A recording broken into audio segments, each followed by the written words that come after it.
बहुत समय पहले की बात है। एक गांव में एक अत्यंत सरल और सीधे स्वभाव का किसान निवास करता था, जिसका नाम बोला था। बोला की पत्नी भी अत्यधिक सरल और निश्चल स्वभाव की थी, बिल्कुल भोली भाली। बोला एक धनवान साहूकार के यहाँ नौकरी करता था और साहूकार से जो भी प्राप्त होता उसी से वे दोनों अपना जीवन यापन करते थे। एक दिन उस गांव के राजा ने एक महत्वपूर्ण घोषणा की। सभी निर्धन किसानों को भूमि दी जाएगी। ये घोषणा सुनते ही गांव के हर किसान के मन में हर्ष की लहर दौड़ गई और थोड़ी सी जमीन बोला को भी प्रदान की गई। अब बोला अत्यंत प्रसन्न था। उसने अपनी पत्नी से कहा, अब हम अपनी स्वयं की खेती करेंगे, अपनी मेहनत से अन्न उपजाएंगे और अपने घर में उगाए अनाज का ही भोजन करेंगे।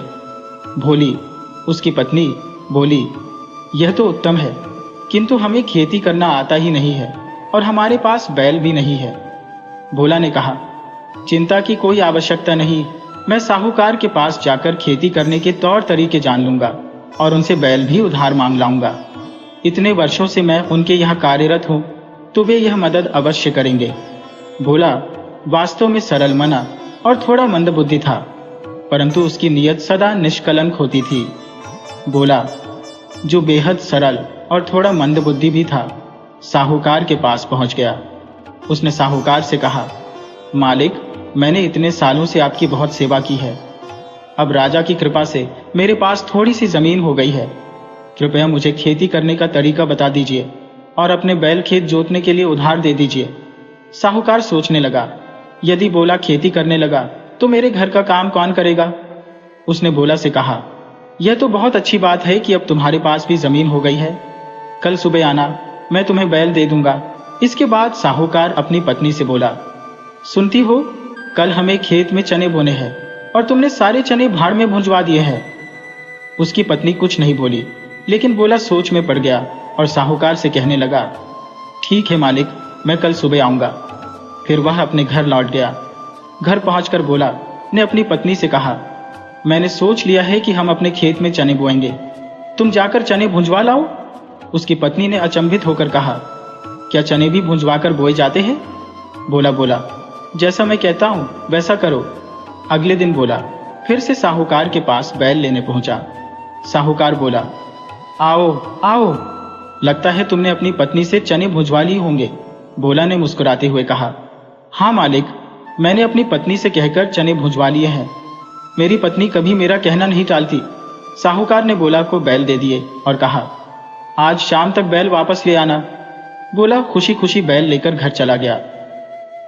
वही साहूकार की पत्नी साहूकार पर बिगड़ पड़ी, तुम तो बस बहाने ढूंढते हो मेरी बेइज्जती करने के। तुम मुझे हरदम अपने छोटे मोटे नौकरों के सामने अपमानित करते रहते हो। बस अब बहुत हो गया, मैं आज ही अपने मायके लौट जाऊंगी। सेठ यह सुनकर थोड़ा घबराया। बोला, अरे ऐसा क्रूर विचार मन में मत लाओ। मैं हाथ जोड़कर विनती करता हूँ, देखो जो कुछ भी कर रहा हो वह सब तुम्हारे हित के लिए ही है। पत्नी ने भौहें सिकोड़ते हुए कहा, तो क्या मुझे नीचा दिखाने से मेरा भला हो रहा है। ये कैसे समझूं कि मेरी भलाई इसी में है कि मुझे ताने सुनने पड़े। सेठ ने गंभीरता से कहा, अरे भाग्यवान, थोड़ा शांत मन से सोचो। मैंने उसे इसलिए चने भुनवा कर दिए ताकि वह अपने खेत में कुछ न उगा सके और मजबूर होकर हमारे यहाँ फिर से काम करने लगे। इस तरह तुम्हें घर के काम से मुक्ति मिलेगी और आराम मिलेगा। पत्नी हैरान होकर बोली, तो तुमने मेरी भलाई के लिए उसे धोखे में रखा है और मुझे ताने मार रहे हो। सेठ ने हंसते हुए कहा, अरे ऐसा कुछ नहीं, यह सब चाल बस इसलिए थी कि उसे कोई शक न हो। जब वह देखेगा कि मैं अपने खेतों में भुने हुए चने बो रहा हूं, तो वह भी यही सोचेगा कि यही तरीका सही है। और जब उसके खेत में कुछ नहीं उगेगा, अनाज खत्म हो जाएगा, तो मजबूरी में वह हमारे यहाँ काम करने आएगा। साहूकार की बातों को सुनकर उसकी पत्नी के चेहरे पर हल्की सी मुस्कान उभर आई, लेकिन वह तुरंत गंभीर होकर बोली, सुनिए, अगर फिर से ऐसी कोई हरकत की तो मैं सच में मायके लौट जाऊंगी।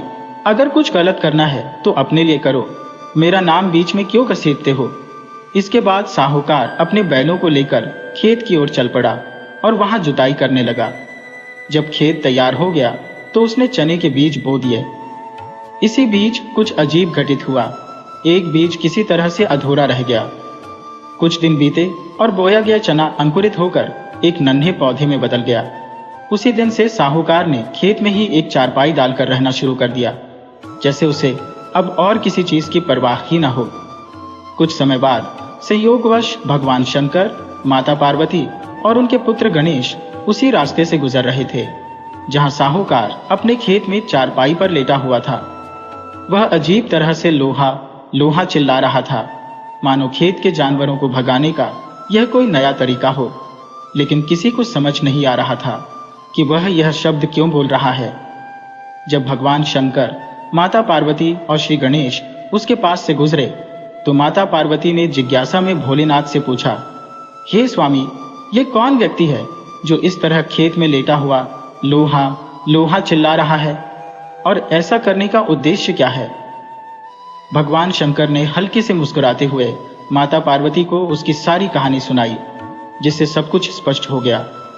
माता पार्वती ने भगवान शंकर से निवेदन किया, हे प्रभु, इस मनुष्य के सारे दुखों को समाप्त कर दीजिए, मेरी यही प्रार्थना है। भगवान शंकर ने मुस्कुराते हुए कहा, हे पार्वती, मैं इसके कष्ट तो दूर कर दूंगा, पर इसने मुझसे कभी अपने दुखों के निवारण के लिए कुछ कहा ही नहीं। ऐसे में मैं क्या करूं? माता पार्वती आश्चर्य से बोली, हे प्रभु, भला कोई मनुष्य आपको सामने पाकर भी अपने दुख दूर करने को नहीं कहेगा? भगवान भोलेनाथ ने मंद मुस्कान के साथ उत्तर दिया, चलो देख लेते हैं। तभी वे तीनों, भगवान शंकर, माता पार्वती और गणेश, उस व्यक्ति के पास जा पहुंचे। भगवान शंकर बोले, राम राम भैया, कैसे हो और यहाँ क्या कर रहे हो? भोला, जो चारपाई पर लेटा था, उठकर बोला, राम राम, हम तो अच्छे हैं। आप लोग कौन हैं और यहाँ क्यों आए हैं? पहले तो आपको कभी नहीं देखा। आइए, चारपाई पर बैठिए। ये कहकर उसने उन्हें चारपाई पर बिठाया। भगवान शंकर ने कहा, भोला, मैं भगवान भोलेनाथ हूँ। अगर तुम कुछ मानना चाहते हो तो मुझसे मांग लो। भोला असमंजस में पड़ गया और सोचने लगा, ये लोग कौन हैं और मुझसे क्या चाहते हैं? मुझे इनसे क्या मांगना चाहिए? भगवान शंकर ने उसे फिर समझाया, भोला, तुम किस सोच में पड़े हो? जो भी तुम्हारी इच्छा हो वह मुझसे मांग सकते हो। भोला कुछ देर सोचने के बाद बोला, अगर तुम सच में भगवान हो तो मुझे कुछ बच्चे दे दो, तभी मैं मानूंगा कि तुम भगवान हो। भगवान शंकर ने मुस्कुराते हुए कहा, तथास्तु। भोला थोड़ा हैरान होते हुए बोला, तथास्तु से क्या होता है? बच्चे तो कहीं दिख नहीं रहे। आप हमें धोखा देने की कोशिश कर रहे हैं। भगवान शंकर बोले, अपने घर जाकर देखो, तुम्हारे बच्चे वहीं खेल रहे हैं। भोला थोड़ा नाराज होकर बोला, मुझे बेवकूफ मत बनाओ। अगर मैं यहां से चला जाऊं तो तुम मेरा साग लेकर भाग जाओगे। मैं इतना भी मूर्ख नहीं हो जितना तुम समझ रहे हो। भगवान शंकर ने फिर उसे समझाते हुए कहा, मैं तुमसे झूठ नहीं बोल रहा, तुम घर जाकर देखो, हम यहीं रुकते हैं। भोला बोला, ठीक है, लेकिन मैं तुम सबको चारपाई से बांध कर ही जाऊंगा। अगर यह मंजूर है तो बताओ, नहीं तो मैं कहीं नहीं जाऊंगा। भगवान शंकर ने मुस्कुराते हुए कहा, ठीक है, जैसा तुम्हें उचित लगे। भोला ने तीनों को चारपाई से बांध दिया और अपने घर की ओर चल पड़ा। जब वह घर पहुंचा तो उसने देखा कि सच में उसके 4 बच्चे घर में खेल रहे थे। उसकी पत्नी ने उसे देखकर कहा, तुम खाली हाथ लौट आए हो, साहूकार के पास जाकर काम क्यों नहीं देखते? हम सब भूखे हैं और बच्चे भी। अब क्या करेंगे? भोला, जो अब पूरी तरह से आश्वस्त हो चुका था कि वे सच में भगवान थे, तेजी से खेत की ओर वापस भागा ताकि उनसे फिर से मिल सके। उधर भगवान शंकर माता पार्वती से कह रहे थे, देखा देवी, भक्तों की मदद करना इतना आसान नहीं होता। माता पार्वती हंसते हुए बोली, प्रभु, आपकी लीला और समय की गति अद्भुत है। फिर भी मेरी विनती है कि इस भक्त के सारे कष्ट हर लीजिए। भगवान शंकर मुस्कुराकर बोले, मैंने पहले ही कहा था पार्वती। भगवान शंकर ने कहा, जितना भोला मुझसे मांगेगा मैं उतना ही उसे दूंगा। तभी गणेश ने कहा, पिताजी, मुझे बहुत भूख लग रही है। भगवान शंकर बोले, अब हमें भोजन का भी इंतजाम करना होगा। ये बात चल ही रही थी कि भोला वहां आ पहुंचा और उनकी सारी बातें सुन ली। भोला बोला, तो ये मुझे पहले ही पता था कि तुम लोग मेरे साग पर नजर रखे हो, तभी तो जादू करके मेरे घर में 4 बच्चे भेज दिए। अब इन्हें खिलाने के लिए मैं कहां से इंतजाम करूंगा? और तुम लोग तो मेरे बचा कुचा साग भी खा जाओगे। भोलेनाथ ने उसे समझाते हुए कहा, अरे भोला, ऐसी कोई बात नहीं है। तुमने बच्चों की मांग की थी, इसलिए मैंने तुम्हें बच्चे दिए।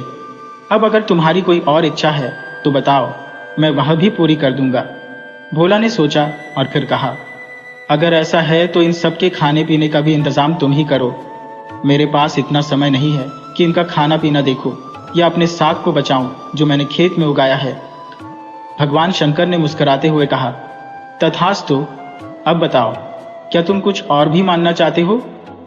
भोला सोच में डूब गया और फिर बोला, अच्छा, कई दिन से मैंने ठीक से सोया नहीं है। आप कुछ ऐसा कर दो कि जब मैं सो जाऊं तो मेरे पीछे से कोई आवाज ना आए। भगवान शंकर बोले, तथास्तु, और फिर अंतर्ध्यान हो गए। भोला चारपाई पर लेट गया और सो गया। उसके सोने के बाद अचानक लोहे की आवाजें गूंजने लगी। कुछ दिन इसी तरह बीते और इस बीच भोला का साग भी काफी बढ़ गया था। एक रात चोरों का एक गिरोह भोला के खेत में पहुंचा। चोरों को देख भोला चिल्लाया, कौन हो तुम लोग और यहाँ क्या कर रहे हो? क्या तुम मेरे खेत से कुछ चुराने आए हो? अगर ऐसा है तो मैं तुम्हें पीटने में कोई कसर नहीं छोड़ूंगा। चोरों के सरदार ने कहा, नहीं भैया, ऐसी कोई बात नहीं है। हम तो एक घर में सेंध मारने जा रहे हैं। अगर तुम्हें भी साथ चलना है तो चलो। भोला ने उत्सुकता से पूछा, सेंध मारना क्या होता है? चोरों में से एक मजाक करते हुए बोला, अरे भैया, जरूरत की चीजें चुराने को ही सेंध मारना कहते हैं। भोला ने कहा, ठीक है, मैं भी तुम्हारे साथ चलता हूं। उसने अपने खेत से साग तोड़ा, उसे अपनी कमर में बांधा और चोरों के साथ चल पड़ा। वे जिस घर में चोरी करने गए वहां एक गाय बंधी थी। जैसे ही वे अंदर दाखिल हुए, गाय ने भोला के साग को खाने की कोशिश की। भोला घबराकर चिल्लाया, अरे, यह गाय मेरा साग खा रही है। उसकी आवाज सुनकर चोरों ने उसके मुंह पर हाथ रख दिया और कहा, चुप रहो, नहीं तो घर के लोग जाग जाएंगे और हम पकड़े जाएंगे। भोला ने फिर कहा, मुझे कुछ नहीं पता, ये गाय मेरा साग खा रही है। किसी तरह चोरों ने गाय से साग को बचाया और भोला को साथ लेकर अंदर चले गए। चोर चोरी करने में जुट गए और भोला एक कमरे में घुस गया, जहां उसे एक बर्तन में चावल, दूध और चीनी मिल गए। उसने सोचा, अभी तो खीर बनाऊंगा। वह खीर बनाने में लग गया, लेकिन जिस कमरे में वह खीर बना रहा था वहां एक बूढ़ी औरत चारपाई पर सो रही थी। भोला ने उसी चारपाई के पास चूल्हा जलाया और खीर पकाने में जुट गया। बूढ़ी औरत बार बार करवट बदल रही थी और उसका हाथ लगातार भोला के काम में बाधा डाल रहा था। भोला थककर बोला, अरे माई, खीर अभी बनी नहीं है। जब बन जाएगी सबसे पहले तुम्हें ही दूंगा। क्यों अभी से हमें तंग कर रही हो? कुछ देर बाद फिर वही हुआ। बूढ़ी औरत ने करवट बदली और उसका हाथ फिर से भोला के सामने लटकने लगा। अब भोला झुंझलाकर बोला, अभी खीर नहीं बनी है माई। जैसे ही खीर तैयार होगी सबसे पहले तुम्हें ही मिलेगी। अभी धैर्य रखो। बूढ़ी महिला फिर से करवट बदलने लगी और उसका हाथ इस बार भी भोला के सिर के पास आकर लटक गया। भोला का गुस्सा अब चरम पर पहुंच गया। उसने बिना कुछ सोचे समझे खौलती हुई खीर का कटोरा बूढ़ी महिला के हाथ पर रख दिया और बोला, लो, अब खीर खा लो। कह रहा हूं ना, अभी खीर नहीं बनी, मगर तुम सुनती नहीं हो। बहुत जल्दी है तुम्हें खाने की। जैसे ही गर्म खीर महिला के हाथ पर रखी, वो चिल्लाने लगी। उसकी चीख से पूरे घर के लोग जाग गए। सभी दौड़ते भागते उस कमरे में आ पहुंचे जहां भोला और चोर थे। लोगों ने चोरों के साथ साथ भोला को भी पकड़ लिया। पहले तो सबने उसकी पिटाई की, फिर उसे राजा के पास ले जाया गया। जब राजा को पूरी घटना बताई गई तो वह हंसी रोक नहीं पाया। उसने चोरों को कड़ी सजा दी और उन्हें कठोर कारावास में डाल दिया, लेकिन भोला को बाइज्जत रिहा कर दिया। राजा ने कहा, यदि भोला इतना ही चालाक होता तो कभी भी जलती हुई खीर बूढ़ी महिला के हाथ पर नहीं रखता। इसका इरादा चोरी का नहीं था, यह तो सीधा साधा और भोला इंसान है। इसके बाद राजा ने भोला से उसकी पूरी कहानी पूछी और उसकी कमर से लटके साग के बारे में भी जानना चाहा। भोला ने अपनी पूरी कहानी राजा को सुनाई, जिसे सुनकर राजा फिर से हंस पड़ा। राजा ने साहूकार को सैनिकों द्वारा पकड़वाने का आदेश दिया। जब साहूकार को दरबार में पेश किया गया तो राजा ने उसे फटकार लगाई और कठोर दंड दिया। भोला को राजा ने ढेर सारा इनाम दिया। जब भोला दरबार से जाने लगा तब राजा ने हंसते हुए पूछा, भोला, ये तुम्हारे पीछे से लोहा लोहा की आवाज क्यों आ रही है? भोला ने बिना कुछ कहे भगवान शंकर, माता पार्वती और श्री गणेश की आगमन की पूरी घटना राजा को सुनाई। राजा ने कहा, तुम धन्य हो भोला, ईश्वर ने तुम्हें दर्शन दिए। ये तुम्हारी निर्मल हृदयता और सरलता का प्रमाण है। भगवान तुम्हारे सामने प्रकट हुए, ये अद्वितीय है। एक बात याद रखना, यदि कभी फिर से भगवान तुम्हारे सामने आए तो उनसे थोड़ी बुद्धि मांग लेना।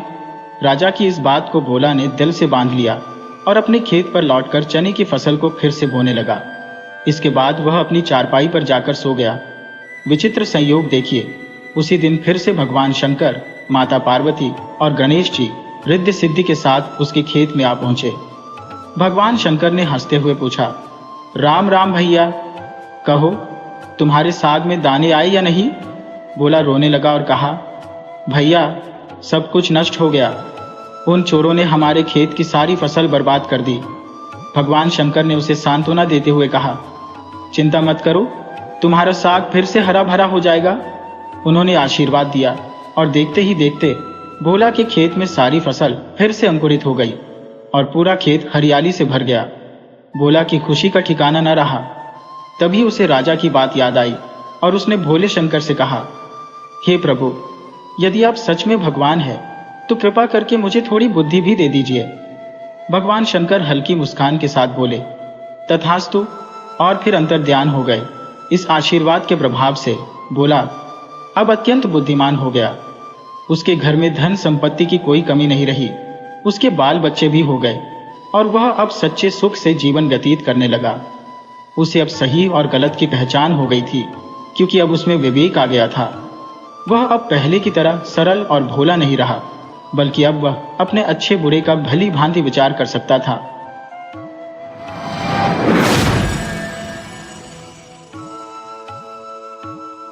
एक छोटे से गांव में एक वृद्धा रहती थी। उसके एक पुत्र और बहू थे। यह बुजुर्ग महिला अपने पुत्र और बहू से अत्यधिक स्नेह रखती थी।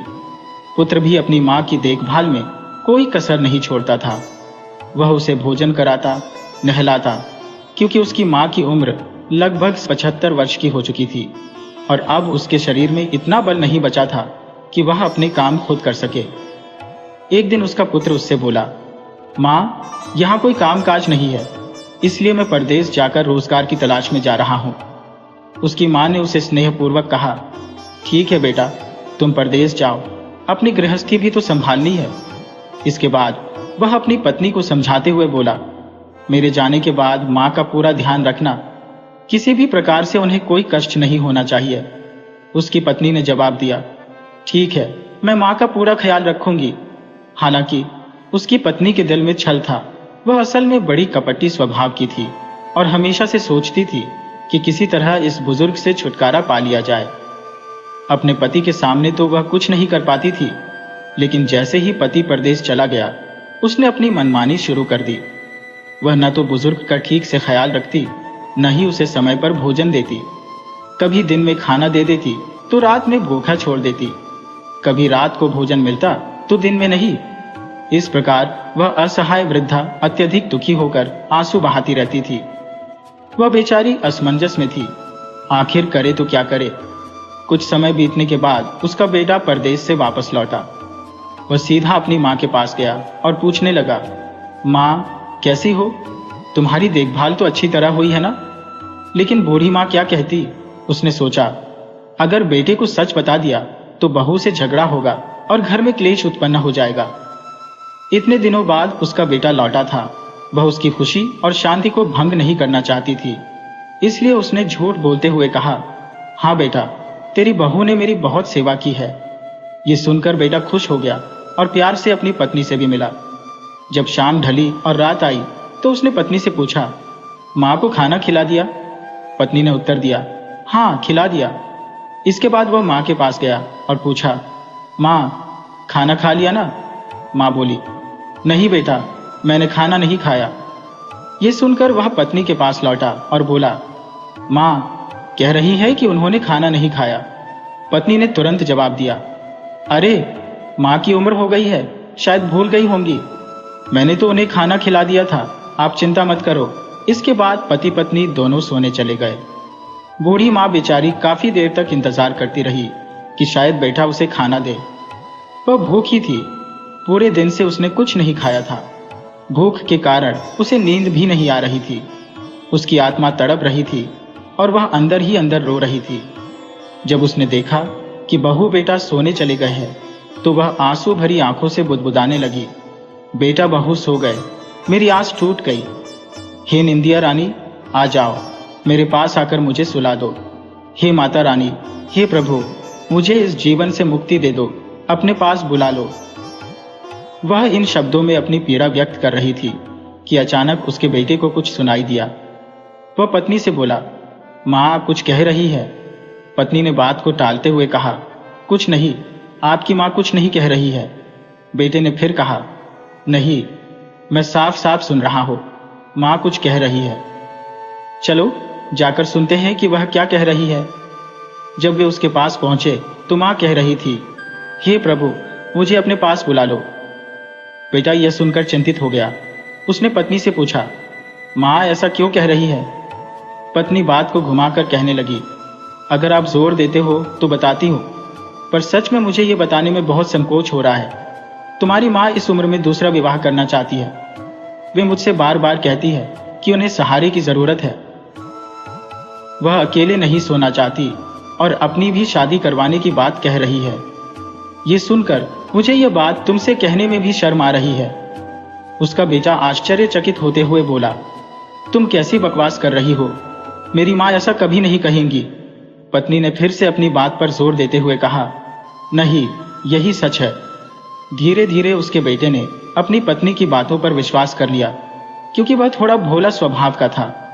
उसने अपनी माँ से इस बारे में कुछ भी नहीं पूछा और सुबह ही माँ का रिश्ता तय करने की योजना बना ली। पत्नी ने उसे प्रोत्साहित करते हुए कहा, हाँ, जल्द ही इनकी शादी करा दो और इस घर से विदा कर दो। अगले दिन बेटा गांव में जाकर माँ का रिश्ता तय करके आया, लेकिन उसने अपनी माँ से इस बारे में कुछ नहीं कहा। जब वह घर आया तो उसने माँ से कहा, माँ, मैंने तुम्हारे लिए कुछ खास किया है, अब तुम्हें अकेले रहने की जरूरत नहीं है। माँ ने सोचा, शायद मेरा बेटा अब मेरे साथ रहेगा, इसलिए उसने बिना कुछ सोचे कहा, ठीक है बेटा, मुझे और क्या चाहिए, बुढ़ापे में एक सहारा चाहिए। बूढ़ी माँ तो अपने बेटे के लिए यह कह रही थी, लेकिन बेटा सोच रहा था कि माँ सचमुच विवाह करना चाहती है। उसने कुछ और नहीं कहा और रिश्ते की तैयारी कर दी। तय समय पर बारात आ गई। जब बारात गांव में पहुंची तो चारों ओर चर्चा होने लगी, बुढ़िया की शादी हो रही है, बुढ़िया की शादी हो रही है। सारे पड़ोसी हैरान रह गए। वे बुढ़िया के बेटे पर थूकने लगे और कहने लगे, इस नालायक ने अपनी माँ की इस उम्र में शादी करा दी। बेटा ये सुनकर बोला, इसमें मेरी क्या गलती है, मेरी माँ खुद शादी करना चाहती है। गांव की बुजुर्ग महिलाएं जैसे किसी की दादी, चाची, ताई, सब बुढ़िया के पास जाकर पूछने लगी, तुम्हारा बेटा जो कर रहा है वह सही है क्या। बेचारी बूढ़ी माँ को तो पता भी नहीं था कि क्या हो रहा है। जब उन महिलाओं ने सवाल किया तो माँ ने सोचा कि शायद बेटा कुछ अच्छा ही कर रहा है। वह मन ही मन यह सोचने लगी, अगर मैंने मना कर दिया तो मेरे बेटे की बदनामी हो जाएगी। इसलिए उसने कहा, हाँ, मेरा बेटा सही कर रहा है। अब गांव के लोग हाथ मलते हुए कहने लगे, बताओ, इस उम्र में भी बुढ़िया की शादी हो रही है। अब हर कोई कहने लगा कि बुढ़िया लक्ष्मी बड़ी खराब निकली। हमने तो सोचा था कि वह बड़ी धार्मिक, पूजा पाठ वाली और नेक दिल औरत है, लेकिन ये तो औरत इस उम्र में भी शादी करने की सोच रही है। खुद से तो संभलता नहीं और शादी करने की सोच रही है। बेचारी बुढ़िया को इन बातों का कुछ पता भी नहीं था और लोग तरह तरह की बातें बनाने लगे। जब शादी की बारात घर पर पहुंची तो बुढ़िया माई अपनी बहू से पूछने लगी, बेटी बहू, ये किसकी बारात घर आई है। बहू ने झल्लाकर कहा, चुप हो जाओ, क्यों नाटक कर रही हो, ये तुम्हारी बारात आई है और किसकी होगी। बुढ़िया माई यह सुनकर स्तब्ध रह गई। वह खुद से बोली, मेरी बारात, इस उम्र में मेरी शादी होगी। बहू ने फिर से कहा, ज्यादा मत बोलो, अगर तुमने ज्यादा कुछ कहा तो तुम्हारा बेटा मुझसे कह चुका है कि वह अपनी जान दे देगा। उसने धमकी दी है कि अगर तुम्हारी शादी नहीं कराई गई तो वह मर जाएगा। बेचारी बुढ़िया डर गई। उसने सोचा, अगर मैंने कुछ कहा और मेरा बेटा सच में मर गया तो क्या होगा। वह भगवान से प्रार्थना करने लगी, हे माता रानी, मुझे ज़मीन निगल ले। मेरे साथ ऐसा क्यों हो रहा है? मैंने कभी किसी का बुरा नहीं चाहा। ऐसा कौन सा पाप किया है जो मुझे यह भुगतना पड़ रहा है? बुढ़िया क्या करती, चुपचाप बैठ गई। उसका बेटा फिर आया और कहने लगा, माँ जल्दी चलो, मुझे अब और सहन नहीं हो रहा। बुढ़िया बेहद डरी हुई थी। उसने सोचा, अगर मैंने शादी से इनकार किया तो बेटा कुछ कर न बैठे। वह चुपचाप जाकर मंडप में बैठ गई। बुढ़िया की शादी हो गई और विदाई का समय आया। विदाई के समय उसकी बहू ने ठंडे स्वर में कहा, अगर अपना और हमारा भला चाहती हो तो इस घर में कभी वापस मत आना। अब तुम्हारी शादी हो चुकी है, तुम्हारा इस घर से कोई नाता नहीं। बेचारी बुढ़िया रोते रोते डोली में बैठ गई। उसकी डोली लेकर लोग चल दिए। चलते चलते शाम हो गई और अंधेरा छा गया। पास के ही एक गांव में वे ठहरे। एक परिवार ने उन्हें रात भर के लिए आश्रय दिया और कहा, रात में यहाँ रुक जाओ, सुबह चले जाना। पहले के समय में लोग ऐसे ही पास पड़ोस में सहारा देते थे। सवारी का कोई साधन न होने के कारण वे लोग एक घर में रुक गए। जिस घर में वे ठहरे थे, उसकी मालकिन, जो घर की मुखिया थी, बेहद आलसी और लापरवाह थी। उसने न तो अपने घर को सही ढंग से संभाल रखा था और न ही किसी प्रकार का धार्मिक कार्य करती थी। उसका सारा घर अस्त व्यस्त पड़ा था। कहीं झाड़ू बिखरी थी तो कहीं बर्तन बेतरतीब ढंग से पड़े हुए थे। आंगन में इधर उधर घर का सारा सामान फैला हुआ था। बेचारी बुढ़िया एक कोने में बैठकर रोने लगी। वह अपने बेटे को याद कर सोचने लगी, कौन सा ऐसा पाप किया है मैंने जो मुझे अपने बेटे से इस तरह अलग होना पड़ा। मैंने तो कभी जीवन में यह कल्पना भी नहीं की थी कि मैं अपने बेटे से अलग हो जाऊंगी। इस दुख के बीच वह माता रानी से बार बार प्रार्थना करने लगी। तभी उसने देखा कि घर के सामान, सूप, झाड़ू और बर्तन आपस में बातें कर रहे थे। वे एक दूसरे से शिकायत कर रहे थे। सूप कह रहा था, ये घर की मालकिन हमसे कैसा बर्ताव करती है, कभी हमारी इज्जत नहीं करती। झाड़ू ने जोड़ा, सर्दियों में हमें बाहर फेंक दिया जाता है और हम ठंड में बाहर पड़े रहते हैं। बर्तन भी बोला, मैं भी यहाँ वहाँ बिखरा पड़ा हूँ, कोई हमें उठाकर हमारी सही जगह पर नहीं रखता। अगर हमें इज्जत से रखा जाए तो हम इस घर को सुंदर बना सकते हैं। बुढ़िया यह सब सुन रही थी। उसने फौरन घर के सभी सामान, सूप, झाड़ू, बर्तन और बाकी सब कुछ सलीके से लगाया। चमत्कारिक रूप से बुढ़िया, जो 87 साल की वृद्धा थी, अचानक 16 साल की खूबसूरत कन्या में बदल गई। यह देखकर बुढ़िया स्वयं चकित रह गई। सूप और झाड़ू बोले, अब हम तुम्हारे साथ जाएंगे। अगले दिन जब विदाई का समय आया और कहार डोली उठाने के लिए आए तो वे हैरान रह गए। जिस बुढ़िया को वे लेकर आई थे वह तो 87 साल की थी, लेकिन अब वह एक 16 साल की लड़की बन चुकी थी। उन्होंने कुछ नहीं कहा और चुपचाप डोली उठाकर चल दिए। जब बुढ़िया अपने ससुराल पहुंची तो घर की औरतें भी उसे देखकर हतप्रभ रह गईं। वे सोचने लगी, ये तो बेहद खूबसूरत 16 साल की लड़की है, ये वही बुढ़िया है। सब लोग कहने लगे, जो भी हुआ ठीक हुआ, हमें इससे क्या मतलब, अब तो हमारे घर में नई बहू आ गई है। 7-8 दिन बीत गए थे और आसपास के पड़ोसी उसके बेटे से मजाक कर रहे थे। वे कह रहे थे, अरे तेरी माँ को गए हुए तो इतने दिन हो गए, अब तक लेने क्यों नहीं गया।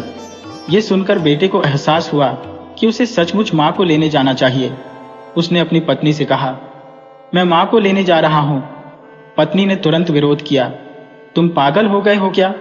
जो माँ ने समाज में हमारी नाक कटा दी, उसे अब भी वापस लाने जा रहे हो? बेटे ने कहा, नहीं, मुझे माँ को लेने जाना ही पड़ेगा। जब बेटा अपनी माँ को लेने ससुराल पहुंचा तो वह हतप्रभ रह गया। उसकी माँ, जो पहले 87 साल की बुढ़िया थी, अब 16 साल की एक सुंदर युवती बन चुकी थी। जैसे ही बेटे ने माँ को देखा, वह भाग कर आई, चारपाई बिछाई, चादर बिछाई और बेटे को बड़े सम्मान के साथ बैठाया। वह दौड़कर पानी लेकर आई, स्वादिष्ट भोजन बनाया और उसे खिलाकर हालचाल पूछा। तब बेटा बोल पड़ा, मेरी माँ कहाँ है, मैं उसे लेने आया हूँ। उस युवती ने मुस्कुराते हुए कहा, बेटा मैं ही तेरी माँ हूँ। ये सुनकर बेटा अचंभित हो गया, तुम मेरे साथ मजाक क्यों कर रही हो? मेरी माँ तो 87 साल की वृद्धा थी और तुम तो 16 साल की युवती हो। वह कहने लगी, मैं ही तेरी माँ हूँ। जब तुमने मुझे विदा किया था तब हम एक घर में रुके थे। वहां झाड़ू, सूप और बर्तन आपस में बातें कर रहे थे कि जो हमें उठाकर सही से रखेगा हम उसे सुंदर बना देंगे। मैंने उन सबको सलीके से रखा और उनके आशीर्वाद से ही मैं 16 साल की कन्या बन गई। जब माँ ने सारी बात बताई तब बेटे ने निराश होकर कहा, माँ, तुमने यह सब क्यों किया? समाज में मेरी इज्जत क्यों खराब की? क्यों तुमने दूसरी शादी की? माँ की आंखों में आंसू आ गए। बेटा, मैंने कब कहा कि मैं दूसरी शादी करना चाहती हूँ? क्या मैं इस उम्र में शादी करने योग्य हूँ? क्या मैं तुझसे अलग होना चाहती थी? फिर बेटे ने सवाल किया, तो फिर रात में किसे बुलाती थी? तू ही कहती थी कि आकर पास सो जा, मुझे अकेलापन खल रहा है। माँ ने जवाब दिया, बेटा, तूने एक बार भी मुझसे पूछा कि बात क्या है? तूने सिर्फ अपनी पत्नी की बात सुनी और मुझसे कुछ नहीं कहा। बेटे ने कहा, माँ, जब तुम ऐसा कह रही थी तब मेरी पत्नी ने मुझे सब कुछ समझा दिया था। माँ दुखी होकर बोली, बेटा, जब तू परदेश चला गया था तब तेरी पत्नी ने मुझ पर बहुत अत्याचार किए, लेकिन जब तू वापस आया तो मैंने तुझसे इसलिए कुछ नहीं कहा क्योंकि मैं नहीं चाहती थी कि तू अपनी पत्नी से लड़ाई करे और सोचेगी कि मेरी माँ तो घर में कल ही सी रखती है। इतने लंबे समय के बाद आया हो, इसलिए मैंने तुझे कुछ नहीं बताया। तेरे जाने के बाद तेरी पत्नी ने मुझे कभी खाना दे दिया तो कभी नहीं दिया, कभी रात में खाना परोसा तो कभी दिन में। जिस दिन दिन में खिला दिया उस दिन रात को नहीं दिया, और जिस दिन रात में दिया उस दिन दिन में कुछ नहीं मिला। मैं अब एक बूढ़ी बेबस औरत हूँ, भला मैं क्या कर सकती थी? फिर जब तू आया और मुझसे पूछा कि माँ, तुमने खाना खा लिया, उस दिन भी मैंने कुछ नहीं खाया था क्योंकि तेरी पत्नी ने मुझे खाना नहीं दिया था। जब तेरी पत्नी ने कहा कि मैंने खाना खिला दिया तब तूने मुझसे नहीं पूछा कि माँ, तुम इनकार क्यों कर रही हो? तुम दोनों पति पत्नी सोने चले गए, पर मुझे भूख से नींद नहीं आ रही थी। तब मैं अपने भगवान से प्रार्थना करने लगी, हे प्रभु, मेरी बहू और बेटा तो सो गए हैं, मेरी उम्मीद टूट गई है। हे निंदिया रानी, मेरे पास आ जाओ, सो जाओ। प्रभु, इस मिट्टी को अपने पास बुला लो, मुझे इससे मुक्त कर दो। मैं बस यही अरदास कर रही थी। पता नहीं तूने मेरी बातों का क्या अर्थ निकाला। उस वक्त तुझे बहुत शर्मिंदगी महसूस हुई और तू अपनी माँ के चरणों में गिर गया। तूने कहा, माँ, चलो, अब मैं तुम्हें यहाँ नहीं छोड़ूंगा। फिर तू मुझे अपने साथ ले गया और कहने लगा, आज के बाद मेरी माँ यहाँ नहीं आएगी। रास्ते में जाते हुए तू बोला, माँ, जब मैं 16 साल का था मैंने यह स्वीकार किया था कि मुझे वही पुरानी माँ चाहिए। तब बुढ़िया माँ ने माता रानी से बहुत प्रार्थना की, हे माता रानी, मुझे मेरे पुराने रूप में वापस ला दो। भगवान की कृपा से बुढ़िया फिर से अपने पहले रूप में लौट आई। जब बेटा अपनी माँ को वापस घर ले आया तो बहू उसे देखकर आग बबूला हो गई। उसने गुस्से में कहा, इसे क्यों ले आए? इसने तो समाज में हमारी इज्जत खराब कर दी थी। परंतु पति ने उसे जोर से डांटते हुए कहा, नालायक औरत, तूने मेरी माँ के साथ इतना अत्याचार किया और अब बोलती है कि हमारी नाक कट गई है। नाक तो तूने ही कटवाई है। बेटा अब खुद अपनी माँ की सेवा करने लगा। पति के इस रूप को देखकर पत्नी भी समझ गई और माफी मांगने लगी। उसने अपनी सास और पति से क्षमा याचना की और फिर तीनों, माँ, बेटा और बहू खुशी खुशी रहने लगे।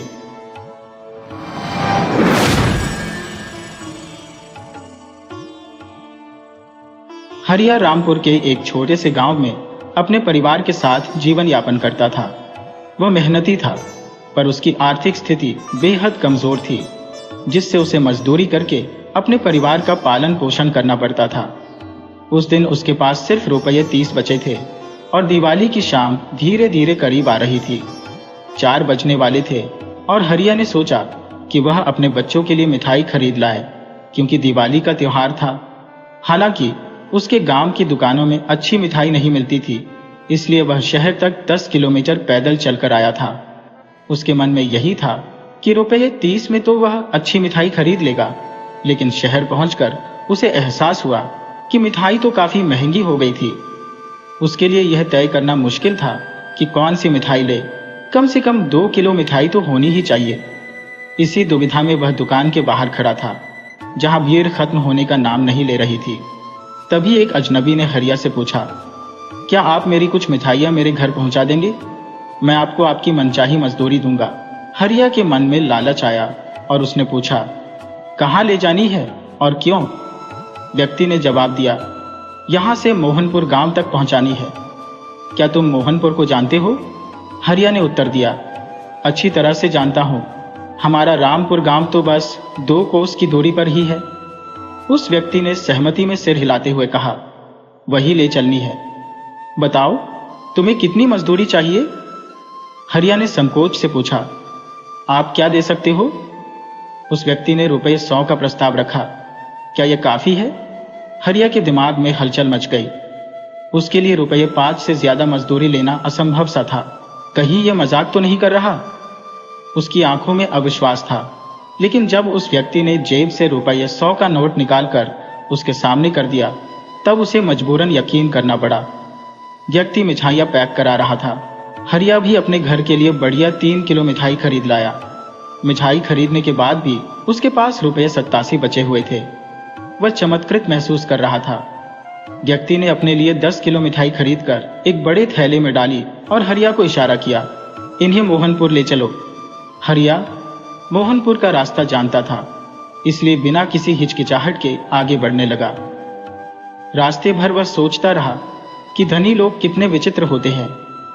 इतना वजन खुद भी उठाकर ले जा सकते थे। मुझे इतना पैसा देने की क्या जरूरत थी?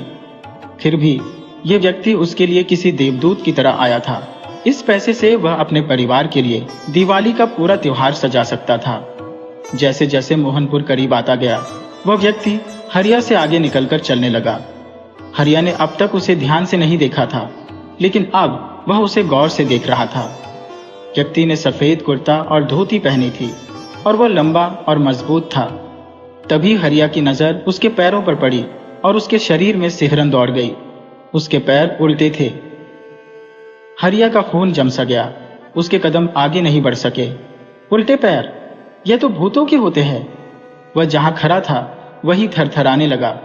शाम ढलने को थी और आसपास मदद के लिए कोई भी नहीं था। तभी वह व्यक्ति पलटा और एक पुरानी बावड़ी की ओर इशारा करते हुए बोला, उधर चलो। हरिया की हालत तो ऐसी थी जैसे उसकी सांसें ही रुक गई हो। बावड़ी का नाम सुनते ही उसके चेहरे का रंग उड़ गया। ये वही कुख्यात बावड़ी थी जिसके बारे में गांव के बड़े बुजुर्ग कहते थे कि वहां एक भयानक जिन्न रहता है जिसने अब तक 20 आदमियों की जान ले ली थी। दिन के उजाले में भी वहां जाने की हिम्मत किसी में नहीं होती थी। हरिया कांपते हुए बोला, भाई साहब, मैं आपको यहां तक ले आया, अब मुझे जाने दीजिए। मुझे भी दीपावली का पूजन करना है। आपका गांव भी नजदीक आ गया है। आप अपना सामान ले लीजिए। चाहे तो मेरे पास जो रुपये 87 बचे हैं वो भी ले लीजिए। लेकिन उस व्यक्ति की आंखों में आग सुलग रही थी। उसने भयानक आवाज में चिल्लाते हुए कहा, चुपचाप आगे बढ़। हरिया ने जैसे ही उसकी आंखों की लपटों को देखा, उसकी रूह कांप उठी। उसके पैर जमीन में जड़ हो गए।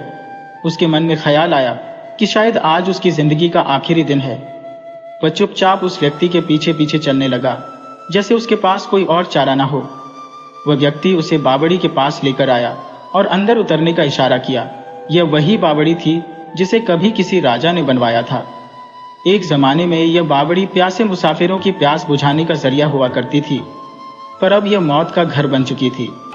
जो भी इस बावड़ी में उतरता कभी वापस नहीं आता। गांव वालों का कहना था कि उसमें एक जिन्न आकर बस गया है। अब यह केवल अनजान लोगों के लिए ही रह गई थी, जो इसकी भयावहता से अनजान थे और पानी खींचने की कोशिश करते थे।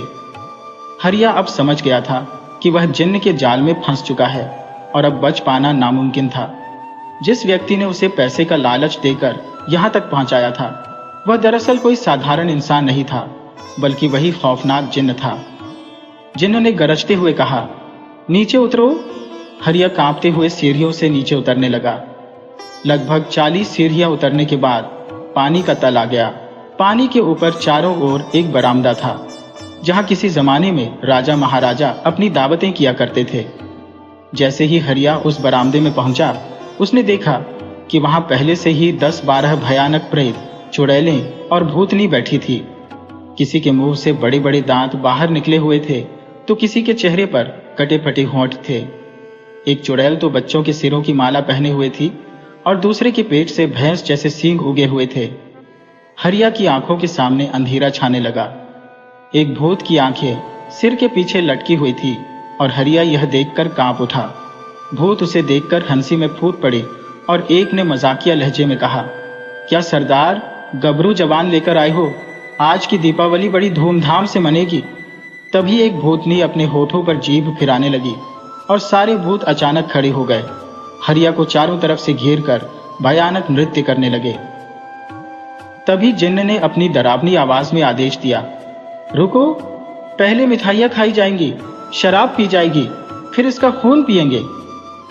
एक चुड़ैल जो बेताबी से इंतजार कर रही थी कहने लगी, लेकिन सरदार इतनी देर रुका नहीं जाता, और उसने अपनी खुरदुरी जीभ से हरिया की गर्दन और पीठ को चाटना शुरू कर दिया। तभी सरदार ने गुस्से में उस चुड़ैल को डांटते हुए कहा, क्या तुम बहुत भूखी मर रही हो? इसे बाद में खाएंगे, अभी तो और भी बहुत कुछ खाने को है। बाकी भूत उसकी बात सुनकर ठहाके मारकर हंसने लगे। हरिया का डर पसीने के रूप में उसके शरीर से बह रहा था। दूर कहीं पास के गांव से दिवाली की आतिशबाजियों की आवाजें गूंज रही थी और वह सोचने लगा कि उसके अपने घर में सब लोग बड़े उत्साह से दीपावली मना रहे होंगे। उसके दोनों बच्चे सोनू और रीना उसकी राह देख रहे होंगे और उसकी पत्नी शायद उसे गालियां दे रही होगी। यह सोचकर कि वह समय पर घर क्यों नहीं लौटा, हरिया ने एक पल के लिए जोर से चिल्लाने का ख्याल किया, लेकिन तुरंत समझ गया कि उसकी आवाज इन शोर मचाते भूतों के बीच कहीं खो जाएगी, और अगर किसी ने सुन भी लिया तो कौन मौत के इस कोने में आने का साहस करेगा। अमावस्या की काली रात में बाहर सन्नाटा था, पर बावड़ी के अंदर हल्की रोशनी फैली हुई थी। हरियाणे ने चारों तरफ देखा, न कोई लालटेन, न कोई दिया, न ही कोई जलता हुआ स्रोत। उसे एहसास हुआ कि यह प्रकाश भूतों के शरीर से ही निकल रहा था। अब भूतों की पार्टी शुरू हो चुकी थी। वे जंगली जानवरों की तरह मिठाइयों पर टूट पड़े। कोई मिठाई को हवा में उछालता तो कोई मुंह खोलकर उसे लपक लेता। कुछ भूत एक दूसरे से मिठाई छीनकर खाते हुए जोर जोर से हंस रहे थे। उनकी वह भयानक हंसी हवा में गूंज रही थी और पल भर में ही सारी मिठाइयां खत्म हो गईं। इसके बाद पीने का दौर शुरू हुआ। एक बड़ी कढ़ाई में लाल लाल तरल भरा हुआ था, शायद भैंस या बकरे का खून। सभी भूत चुल्लू भर भर कर उसे पीने लगे। उनके चेहरे खून में सन गए थे और वे एक दूसरे पर खून के छींटे मार मार कर हंस रहे थे। अचानक एक बड़ा चमगादड़ हरियाणे के सिर से टकराया और हरिया के मुंह से चीख निकल गई। चमगादड़ ने अचानक अपनी गुप्त चौकी से हरिया पर धावा बोला। उसकी दाईं तरफ से खून की धार बहने लगी। ये दृश्य देखकर एक पिशाचिनी तुरंत दौड़ी और हरिया को कसकर पकड़ लिया और उसके गालों से बहते हुए रक्त की बूंदों को पीने लगी। अचानक चमगादड़ का आकार बदलने लगा और चंद पलों में वह एक भयानक रूप धारण कर गया। उसके विशाल कान और जबरे बाल उसे एक भयावह जिन्न में बदल चुके थे। तभी बावड़ी के जिन्न ने आकर पूछा, इतनी देर क्यों लगाई? चमगादड़, जो अब एक मुर्गी की टांग को चबा रहा था, बोला, उस्ताद, एक शिकार मिल गया था, उसी में व्यस्त था। उसी समय हरिया जोर जोर से चीखने लगा। बावड़ी के जिन्न ने उसे डांटते हुए कहा, क्या बकवास है, क्यों चिल्ला रहा है? हरिया, जो घबराया हुआ था, बोला, मुझे बहुत जोर से पेशाब लगी है। तभी एक भूतनी ने बेधड़क कहा, तो यही कर लो। हरिया झिझकते हुए बोला, मैं आप लोगों के सामने कैसे कर सकता हूं? भूतनी बिना शर्म के कहने लगी, मैं तुम्हें दिखाती हूं कि कैसे करना है, उसने ठिठोली करते हुए कहा। बावड़ी के जिन्न ने बीच में टोकते हुए आदेश दिया, नहीं, यहां कोई पेशाब नहीं करेगा, ये मेरा घर है। फिर उसने एक अन्य भूतनी की तरफ इशारा करते हुए कहा, इसे ऊपर ले जाओ और इसकी मदद करो। वह भूतनी हरिया को लेकर बरामदे से सीढ़ियों की ओर बढ़ी और वे दोनों ऊपर की मंजिल की ओर जाने लगे। तभी भूतनी ने हरिया की ओर देखकर कहा, क्यों ना तुम मुझसे शादी कर लो? और उसकी यह बात कहते ही एक शातिर मुस्कान उसके चेहरे पर फैल गई। हरिया, जो गुस्से में तमतमा रहा था, सोच रहा था कि एक ही झटके में इस चुड़ैल के बड़े बड़े दांत तोड़ दे, लेकिन भूतनी का ख्याल आते ही उसका जोश ठंडा पड़ गया। आखिर वह इस खतरनाक भूतनी के सामने था। चुड़ैल ने हरिया को पकड़ते हुए बावड़ी के पास पहुंचा दिया और बोली, सोच ले, मैं तुझे इन जिन्नों और भूतों से बचा सकती हूँ। उसने फिर से हरिया से शादी का प्रस्ताव रखा। हरिया घबराते हुए बोला, बस मुझे बचा ले, मैं जिंदगी भर तेरा एहसान नहीं भूलूंगा। वह भूतनी के पैरों को पकड़ने के लिए झुका, लेकिन उसके हाथ हवा में ही लहराते रहे, क्योंकि भूतनी के पैर थे ही नहीं। भूतनी बोली, हम भूत भूतनी किसी पर दया नहीं करते, हमें सिर्फ अपने स्वार्थ की चिंता होती है। हरिया गिड़गिड़ाते हुए बोला, मैं तुम्हारी हर बात मानने को तैयार हूं, लेकिन मुझे बचा लो। भूतनी ने शर्त रखते हुए कहा, तुम मुझसे शादी करनी पड़ेगी। और वह एक भयानक हंसी के साथ ठहाका मारने लगी। हरिया ने कहा, लेकिन यह कैसे संभव है? मेरी तो पहले से ही शादी हो चुकी है और मेरे 2 बच्चे भी हैं। चुड़ैल ने बेरहमी से कहा, मुझे इससे कोई फर्क नहीं पड़ता। हरिया चुपचाप खड़ा होकर सोच में पड़ गया। उसे इस समय सिर्फ अपनी जान बचाने की चिंता थी। चुड़ैल ने फिर से जल्दी फैसला लेने के लिए दबाव डाला। तय कर, मुझसे शादी करेगा या नहीं? हरिया बोला, पहले मेरी जान बचाओ, फिर मैं तुम्हारी हर बात मानने के लिए तैयार हूं। चुड़ैल के भद्दे चेहरे पर एक शिकार को पकड़ने वाले शिकारी की तरह एक चालाक मुस्कान तैर गई। इस बीच भूतों का उत्पात अपने चरम पर था। उनकी आंखें लाल और भयावह हो गई थी और उनके मुंह से डरावनी आवाजें निकल रही थी। उन्होंने गुवाहाटी के सभी सामानों को चट कर दिया था। खून, मिठाई, हड्डियां, सब कुछ खत्म हो चुका था। उनमें से एक दाढ़ी वाला भूत जो बावड़ी के जिन्न से बात कर रहा था बोला, सरदार कहाँ है तुम्हारा? बावड़ी का जिन्न बोला, आता ही होगा।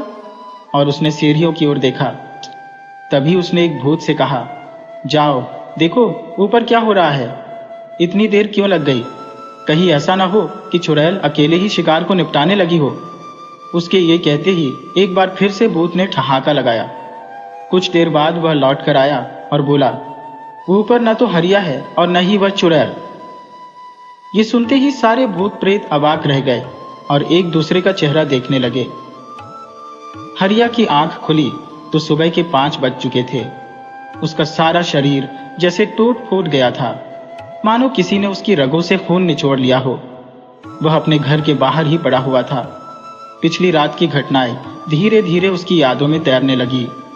मजबूरी में उसने चुड़ैल की हर बात मानने का वादा किया था। चुड़ैल ने अपने दोनों हाथों को अपने वस्त्रों पर रगड़कर उसे कसकर अपनी बाहों में भर लिया था। हरिया अब भी उस भयानक रात के बारे में सोच रहा था, जहां भूत प्रेत और जिन्न उसे निगलने के लिए तैयार बैठे थे। उसका शरीर इतना थक चुका था कि उसने उठने की ताकत नहीं बची थी। तभी उसकी पत्नी हाथ में झाड़ू ली बाहर आई और करकते हुए बोली, वाह, दारू पीकर बाहर पड़ा है। क्या मचल रहा है पापी? दिवाली के दिन तो चोर उचक्के भी अपने परिवार के साथ त्योहार मनाते हैं, और तू, हमारे बच्चे भूखे सो गए मिठाई का इंतजार करते करते, और तू दारू उड़ा रहा था। हरिया ने थके हुए स्वर में कहा, पारो, तू समझती नहीं है। मैं रात एक भयंकर मुसीबत में फंस गया था। बड़ी मुश्किल से जान बचाकर लौटा हूं। कसम से मैंने शराब को हाथ भी नहीं लगाया। पारो गुस्से में बोली, हाँ हाँ, कौन सी मुसीबत थी? मुझे मूर्ख मत बनाओ, तुम्हारे कपड़ों से अभी भी शराब की बदबू आ रही है। हरिया ने महसूस किया कि उसके शरीर से अजीब सी गंध आ रही थी। शराब से उसे कभी परहेज नहीं था, पर वह इसका आदी भी नहीं था। पिछले 1 महीने से उसने एक बूंद भी शराब नहीं पी थी। हरिया ने धीरे से कहा, पारो, मेरी बात का यकीन कर। देख, तेरे रुपये जस के तस हैं। उसने अपनी जेब से रुपये निकालकर पारो के हाथ में रख दिए। पारो ने उन्हें गिनते हुए कहा, ये 40 रुपये ज्यादा कहां से आए? क्या मुझसे रुपये छिपाकर रखता है? हरिया ने हंसते हुए कहा, ये तो समझो दूरी की थी। अब अंदर चलो, थानेदार की तरह सवाल जवाब करती रहोगी क्या? उसके बाद हरिया अपनी पत्नी के साथ घर के अंदर चला गया। दोनों बच्चे नाराज होकर मुंह फुलाए बैठे थे। हरिया ने उन्हें प्यार से गोद में उठाया और गांव की दुकान से ढेर सारी मिठाइयां खरीद कर लाया। 4 दिन बाद हरिया मजदूरी करने शहर चला गया। हर रोज की तरह हरिया दिन भर की मेहनत से चूर घर लौटा था। आज काम कुछ ज्यादा ही हो गया था, इसलिए थकावट भी बढ़ गई थी। जल्दी खाना खाकर वह सोने चला गया। रात के लगभग 12 बजे जब हरिया अपनी कोठरी में गहरी नींद में था, तभी किसी ने उसे जोर से झकझोर कर जगाया। इस अप्रत्याशित जागरण से हरिया बेहद खिन्न हो गया। उसने गुस्से में आंखें खोली तो सामने वही भयानक चुड़ैल खड़ी थी जिसने पिछली बार उसे और भूतों से बचाया था।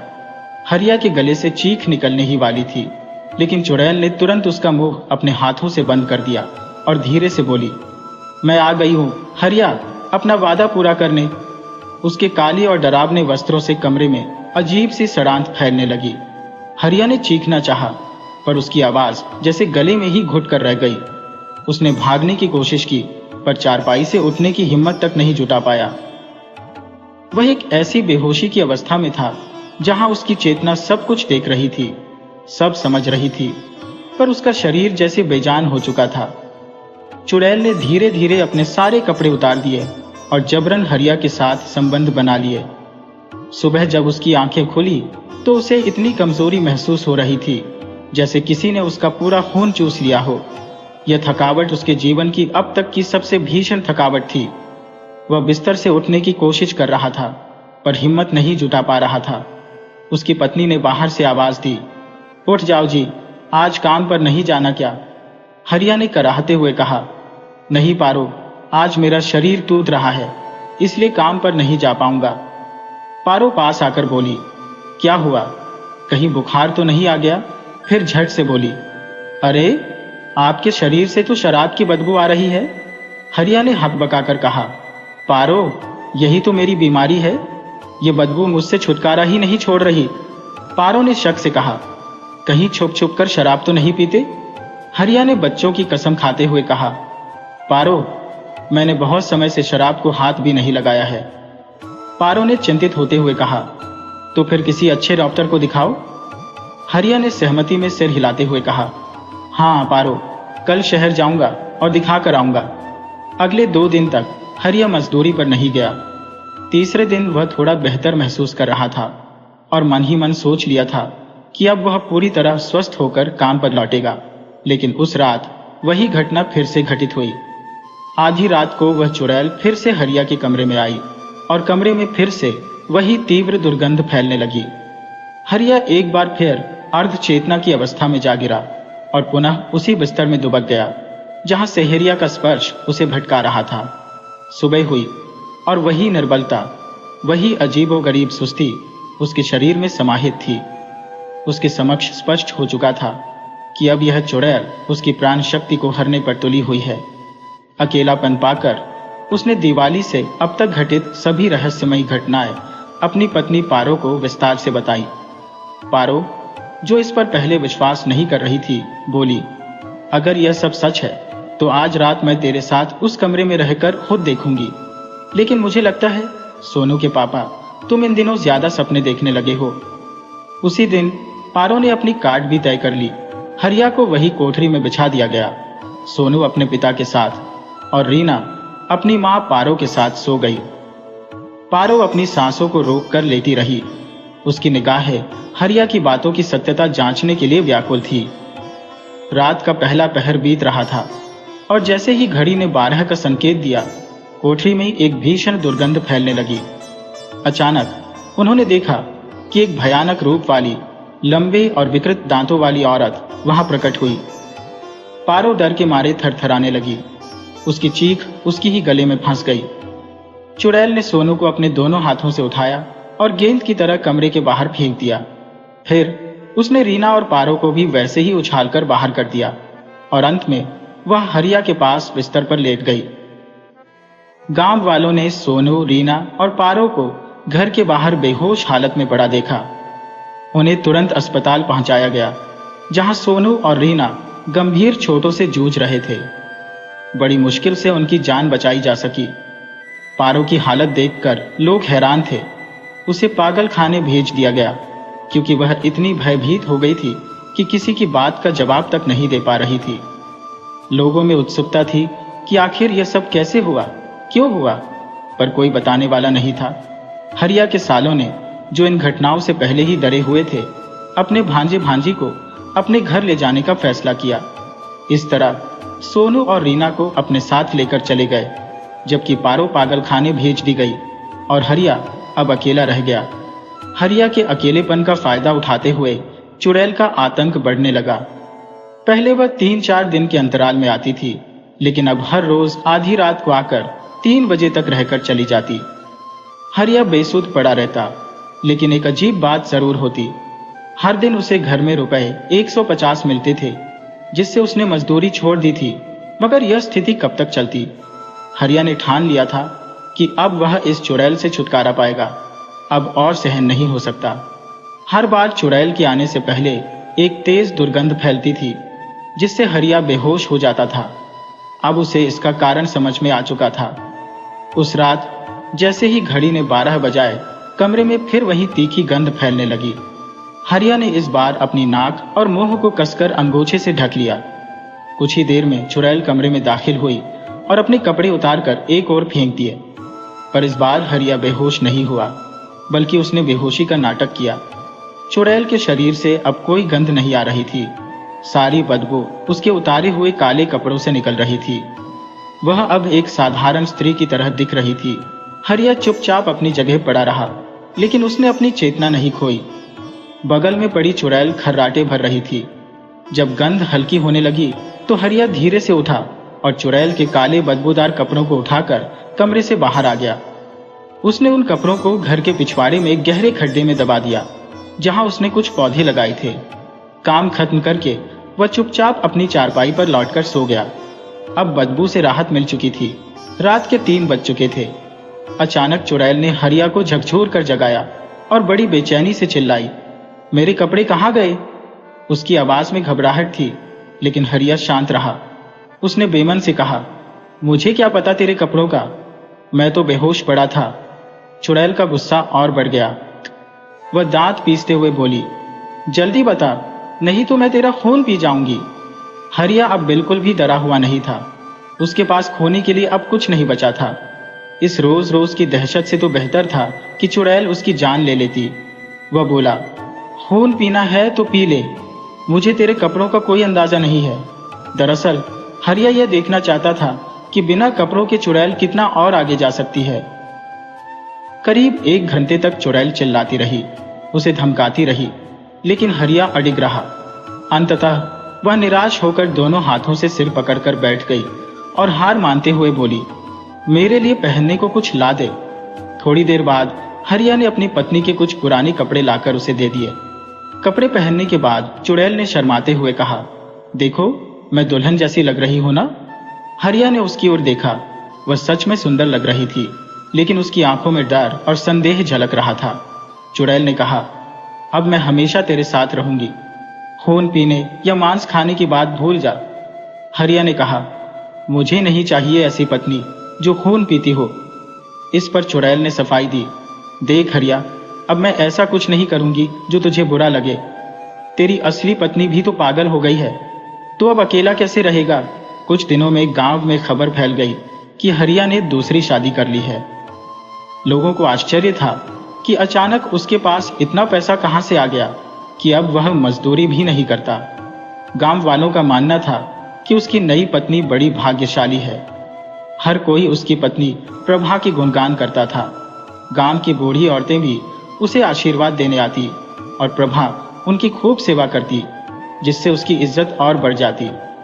हरिया कभी कभार पागल खाने जाकर बहानों को देखता, पर उसकी तबीयत में कोई सुधार नहीं आता था। उसके बच्चे रीना और सोनू अपने नाना नानी के घर रहकर पढ़ाई कर रहे थे। कुछ समय बाद प्रभा ने एक सुंदर और गोर मटोल बच्चे को जन्म दिया, जिसका नाम मटरू रखा गया। जब मटरू 3 साल का हुआ तो हरिया ने उसके मुंडन संस्कार का आयोजन बड़ी धूमधाम से किया। गांव में एक भव्य भोज का आयोजन किया गया और शाम को नाच गाने का कार्यक्रम रखा गया। उस दिन गांव की महिलाएं नाच गान में मग्न थी। प्रभा को देखकर हरिया बोला, तू भी नाच, आज तो तेरे बेटे का उत्सव है। प्रभा शर्माते हुए बोली, मुझे नाचना नहीं आता। हरिया हंसते हुए बोला, अरे आज तो तुझे जरूर नाचना पड़ेगा। प्रभा ने झिझकते हुए कहा, अगर मेरे पुराने कपड़े होते तो शायद मैं नाच पाती, इन कपड़ों में नाचना मुमकिन नहीं।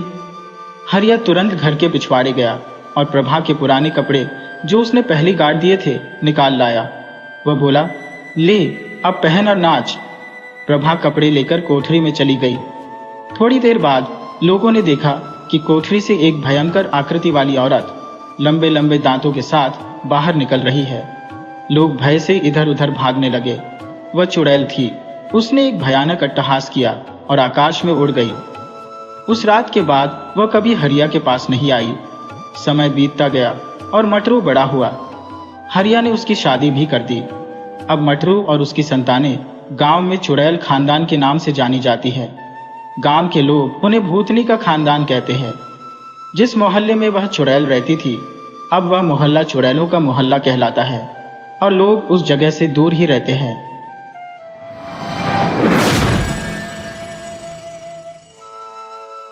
प्राचीन समय की बात है। एक नगर में एक अत्यंत विद्वान ब्राह्मण अपनी पत्नी और संतानों के संग वास करता था। पंडित जी का ज्ञान गहन था और उनकी बुद्धिमत्ता की प्रशंसा चारों दिशाओं में होती थी।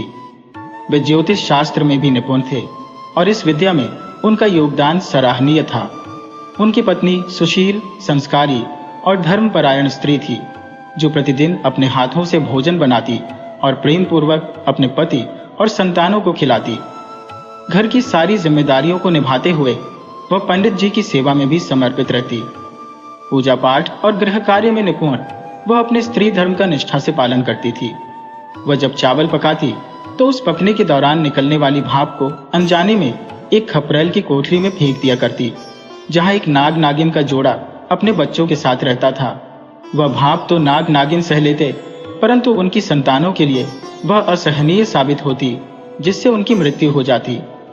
संतान विहीन हो जाने के कारण नागिन ने अत्यंत दुख और क्रोध से भरकर प्रतिशोध की शपथ ली। नागिन ने अपने पति को भी प्रतिशोध लेने के लिए प्रेरित किया और दोनों ने यह निर्णय किया कि जैसे उनकी संतानें समाप्त हो गईं, वैसे ही वे भी ब्राह्मण के बच्चों को मारकर उसके वंश को समाप्त कर देंगे। अपने निर्णय के बाद वे नगर छोड़कर जंगल में जा बसे, परंतु उनके हृदय में प्रतिशोध की ज्वाला जलती रही। समय आने पर दोनों ने ब्राह्मण के घर की ओर प्रस्थान किया ताकि वे अपने प्रतिशोध को पूरा कर सकें। जब वे ब्राह्मण के घर पहुंचे तो उन्होंने देखा कि पंडित जी ने अपने घर की सुरक्षा मंत्रों से कर रखी थी, जिसके कारण नाग नागिन अंदर प्रवेश नहीं कर पाए। वे घर के बाहर ही अवसर की प्रतीक्षा में रुक गए। समय बीतता गया और ब्राह्मण के बच्चे बड़े हो गए। उनका बड़ा पुत्र अब विवाह योग्य हो चुका था। पंडित जी ने अपनी बड़ी पुत्री के लिए एक सर्वगुण संपन्न वर ढूंढकर बड़े ही धूमधाम से उसका विवाह संपन्न करवाया। विवाह के बाद पंडित जी अपने पुत्र और नव विवाहिता बहू के साथ घर लौट रहे थे। रास्ते में वे एक विशाल वट वृक्ष के निकट स्थित सराय में कुछ समय विश्राम के लिए रुके। उस वृक्ष के नीचे एक विषैला नाग निवास करता था, जिसे अपनी प्रतिशोध की शपथ अच्छी तरह स्मरण थी। वह नाग, जिसे विष अत्यंत मारक था, वहां पहुंचा और पंडित जी के पुत्र को डंस लिया। कहते हैं कि उसका विष इतना घातक था कि जहां वह डसता वहां न केवल व्यक्ति बल्कि पेड़ पौधे भी राख में तब्दील हो जाते थे। उसी विष के प्रभाव से पंडित जी का पुत्र भी धधक कर राख हो गया। जब यह हृदय विदारक समाचार पंडित जी के घर पहुंचा तो घर में मातम छा गया। नववधू के जीवन में विधवा का काला साया आ गया और कुछ लोग उसे अपशगुनी मानने लगे, जबकि अन्य इसे भाग्य का खेल कहकर टालने लगे। पंडित जी और उनकी पत्नी इस शोक से व्याकुल हो उठे, परंतु पंडित जी ने अपने पुत्र की राख को संभाल कर रखा और मन ही मन इस दुर्भाग्य पर गहन विचार करने लगे।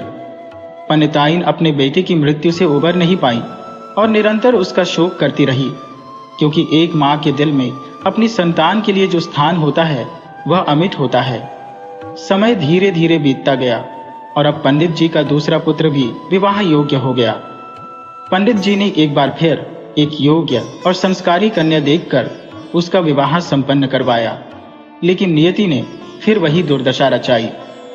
वापसी के समय वे फिर उसी सराय में रुके और एक बार फिर वह नाग वहां आ पहुंचा। उसने पंडित जी के दूसरे पुत्र को भी डस लिया और वह भी पहले पुत्र की तरह जलकर राख हो गया। इस प्रकार पंडित जी के एक एक करके 6 पुत्रों की जान इसी प्रकार जाती रही। पंडित जी ने प्रत्येक पुत्र की राख को सावधानी पूर्वक संभाल कर रखा, लेकिन उनके मन में यह प्रश्न उत्पन्न होने लगा कि ऐसा बार बार उनके साथ ही क्यों हो रहा है।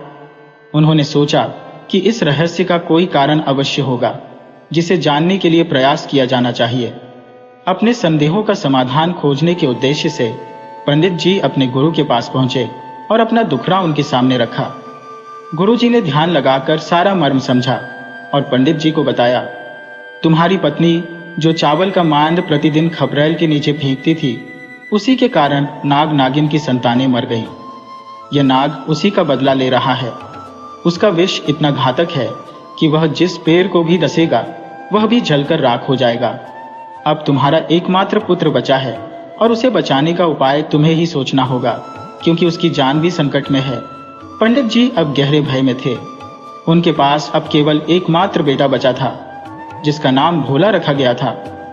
भोला अपने नाम की ही तरह बेहद मासूम, सरल और निष्कलंक था। जैसे जैसे वह बड़ा होता गया, उसकी उम्र विवाह योग्य हो गई और उसके लिए रिश्ते आने लगे।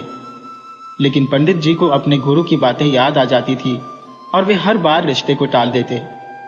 उन्हें चिंता थी कि कहीं जो दुर्भाग्य उनके 6 बेटों के साथ हुआ वह भोला के साथ भी ना हो।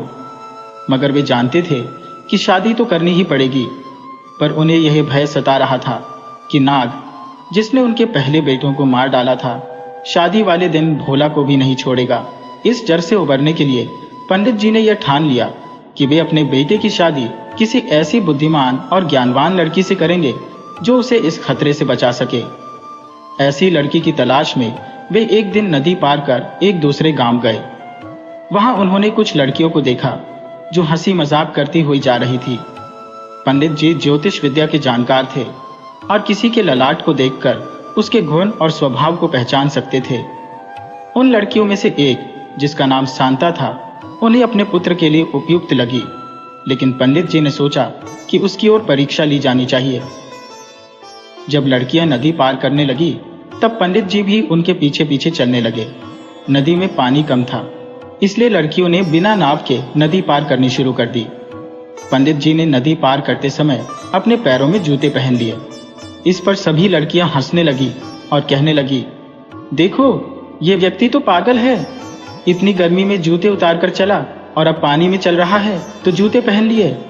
तब शांता बोली, नहीं, ये व्यक्ति पागल नहीं है, बल्कि बहुत ही ज्ञानी है। देखो, सड़कों पर तो हम अपनी आंखों से कांटे या पत्थर देख सकते हैं और उनसे बच सकते हैं, लेकिन पानी में हम यह नहीं देख सकते कि कोई कांटा या पत्थर है या नहीं। इसलिए इन्होंने जूते पहन लिए हैं ताकि पानी में किसी चोट का डर न रहे। ये बहुत ही समझदार व्यक्ति है। शांता की यह बात सुनकर पंडित जी बहुत प्रभावित हुए और उन्हें महसूस हुआ कि उन्होंने सही चुनाव किया है। फिर भी उन्होंने सोचा कि उसकी और परीक्षा ली जानी चाहिए। जब सभी लड़कियां पेड़ की छांव में बैठ गई तो पंडित जी भी वहां जाकर बैठ गए और छाता लगा लिया। इस पर लड़कियां फिर से हंसने लगी और कहने लगी, तुम तो कह रही थी कि यह व्यक्ति विद्वान है, लेकिन देखो कितने मूर्ख हैं। इतनी गर्मी में छाता हटाकर चल रहे थे और अब पेड़ की छांव में आकर छाता लगा लिया।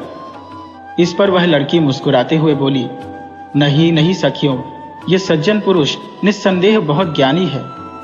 देखो, इस पेड़ की शाखाओं पर कितने पक्षियों का बसेरा है। अगर ये छाता न लगाते तो उन पक्षियों से गिरी गंदगी के कारण इन्हें दोबारा स्नान करना पड़ सकता था। अब छाता लगाकर इन्होंने खुद को सुरक्षित कर लिया है। ये वाकई बहुत समझदार व्यक्ति है। इसके बाद वह लड़की उनके पास आई, प्रणाम किया और कहा, हे सज्जन पुरुष, आप कौन हैं और कहां से आए हैं? पंडित जी ने उत्तर दिया, पुत्री, मैं तुम्हारे पिता से मिलने आया हूं और अब तुम्हारे ही घर जा रहा हूं। मुझे अपने घर ले चलो। लड़की ने थोड़ी झिझक के साथ कहा, आप ब्राह्मण हैं और मैं तो एक धोबी की बेटी हूं, फिर आप मेरे घर कैसे चल सकते हैं? पंडित जी ने मुस्कुराते हुए कहा, हाँ, मैं तुम्हारे ही घर आया हूं। मुझे तुम्हारे पिता से ही बात करनी है, इसलिए मुझे अपने घर ले चलो। लड़की ब्राह्मण को लेकर अपने घर पहुंची। उस वक्त उसके पिता घर पर नहीं थे। लड़की ने उन्हें आसन दिया और जलपान कराया, मगर पंडित जी ने स्पष्ट कर दिया, जब तक तुम्हारे पिता से बात नहीं हो जाती, मैं तुम्हारे घर का अन्न जल ग्रहण नहीं करूंगा। कुछ समय बाद लड़की के पिता घर लौटे। उन्होंने पंडित जी को तुरंत पहचान लिया, क्योंकि पंडित जी की प्रसिद्धि दूर दूर तक थी। उन्होंने पंडित जी का आदर पूर्वक स्वागत किया और जलपान के लिए आग्रह किया। पंडित जी ने कहा, मैं जिस कार्य के लिए आया हूँ वह पूरा होने पर ही आपके घर का भोजन ग्रहण करूंगा। इसके बाद पंडित जी ने प्रस्ताव रखा, मैं आपकी पुत्री का विवाह अपने पुत्र से करना चाहता हूँ। यह सुनकर धोबी ने आश्चर्य में कहा, हे ब्राह्मण देव, मैं तो नीच जाति का हूँ, हमारी जातियों में यह विवाह कैसे संभव हो सकता है? पंडित जी ने गंभीरता से उत्तर दिया, मैं जाति पाति के बंधनों को नहीं मानता। अगर लड़की गुणी है तो वह किसी भी जाति की हो, वह बहू बनने योग्य है। मैं अपने पुत्र के लिए आपकी पुत्री का हाथ मानता हूँ। धोबी ने झटपट स्वीकृति दे दी और शुभ मुहूर्त में दोनों का विवाह संपन्न हो गया। विदाई से पहले पंडित जी ने अपनी नई बहू से मिलकर नाग नागिन के बदले की सारी बात बता दी। उन्होंने कहा, इस बार अनहोनी को रोकने की ताकत सिर्फ तुम्हारे सतीत्व में है। विदाई की तैयारी शुरू हो गई। लड़की ने अपनी मां से कहा, विदाई के दिन मैं वट सावित्री का व्रत करूंगी। मेरे लिए मिट्टी के बर्तन में दूध और उड़द का बड़ा रख देना। विदाई वाले दिन जेठ अमावस्या थी। लड़की ने 3 दिन पहले से ही व्रत शुरू कर दिया था और विदाई के दिन उसने पूर्ण उपवास रखा। वह अपने साथ दूध और उड़द का बड़ा लेकर ससुराल के लिए विदा हो गई। रास्ते में बारात वट वृक्ष के नीचे विश्राम के लिए रुकी। सभी बारातियों के विश्राम के बाद जब सब जाने लगे तो लड़की ने सत्यवान और सावित्री की पूजा अर्चना करना शुरू कर दिया। पूजा समाप्त कर वह स्त्री धीरे से अपने सोते हुए पति के पास पहुंची और उसकी गोद में उसका सिर रख लिया। तभी अचानक वह भयावह नाग वहां आ पहुंचा जो उसके पति को डसने के इरादे से आया था। जैसे ही नाग ने उसके पति को डसने का प्रयास किया, उस नारी ने व्रत के तप से अर्जित शक्ति का प्रयोग कर उसे फन से पकड़ लिया और उसकी तीखी फुंकार को मिट्टी के बने बर्तन में डुबा दिया। उसके शरीर को उसने अपने पैर के नीचे दबा लिया ताकि वह न हिल सके, न ही कोई और चालाकी कर सके। नाग जब उस मिट्टी के बर्तन में रखे दूध और बड़े को खाने लगा तो उसमें इतनी भी ताकत नहीं बची कि वह उस स्त्री को डस सके। उसकी सारी शक्ति उस स्त्री के सम्मुख विफल हो गई। दूसरी ओर नागिन बेचैन हो उठी कि उसका पति अभी तक लौटकर क्यों नहीं आया। वह जानती थी कि उसका पति ब्राह्मण के पुत्र को डसने गया था, फिर इतनी देर क्यों हो गई। नागिन जो सत्यवती नक्षत्र के प्रभाव के कारण नदी पार नहीं कर सकती थी, किनारे से ही यह दृश्य देख रही थी। सत्यवती नक्षत्र में नागिनें नदी के जल को नहीं छू सकती, अन्यथा उन्हें 7 जन्मों तक निसंतान रहना पड़ता। नागिन ने देखा कि उसकी पति नारी के नियंत्रण में है, न हिल पा रहा है और न ही डोल पा रहा है। क्रोधित होकर नागिन दूर से ही चिल्लाई, अरे अभागी स्त्री, मेरे पति को छोड़ दे, वरना जिस तरह मैंने तेरे सारे जेठों को मारा है उसी तरह तुझे और तेरे पति को भी खत्म कर दूंगी। उस नारी ने शांत चित्त से कहा, पहले मेरे सभी जेठों को जीवित कर, फिर मैं तेरे पति को छोड़ूंगी। नागिन ने हठपूर्वक कहा, पहले मेरे पति को छोड़, तब मैं तेरे मरे हुए जेठों को पुनः जीवित कर दूंगी। यह विवाद काफी देर तक चलता रहा, पर जब नागिन ने देखा कि वह नारी उसके पति को छोड़ने के लिए राजी नहीं है तो उसने हार मान ली। उसने अपने एक साथी नाग को आदेश दिया, जाओ नागलोक से अमृत लेकर आओ। नाग ने तुरंत अमृत लाकर उस नारी को दे दिया। उस नारी ने अमृत अपने मृत जेठों की राख पर छिड़का और सभी जेठ जीवित हो गए। नाग और नागिन ने प्रसन्न होकर उस नारी को आशीर्वाद दिया और कहा, जो भी व्यक्ति जेठ अमावस्या के दिन तेरी कहानी सुनेगा उसे किसी भी प्रकार का भय नहीं होगा। उधर उसके सास ससुर को यह समाचार मिला कि सभी पुत्र जीवित होकर घर लौट रहे हैं। पंडिताइन को विश्वास ही नहीं हुआ कि मृत पुत्र पुनः जीवित हो सकते हैं। छत पर चढ़कर उसने देखा कि सभी पुत्र दूल्हों के वेश में घर लौट रहे थे। उसकी प्रसन्नता की कोई सीमा नहीं रही। बहू ने सारी कथा अपनी सास को सुनाई। उस अद्भुत कथा को सुनकर पंडित और पंडिताइन ने बहू को आशीर्वाद दिया और कहा, जैसे सत्यवान सावित्री की कथा सुनी जाती है वैसे ही आज से तेरी भी कथा सुनी और सुनाई जाएगी। जो भी इसे सुनेगा वह सदा सुहागन रहेगा।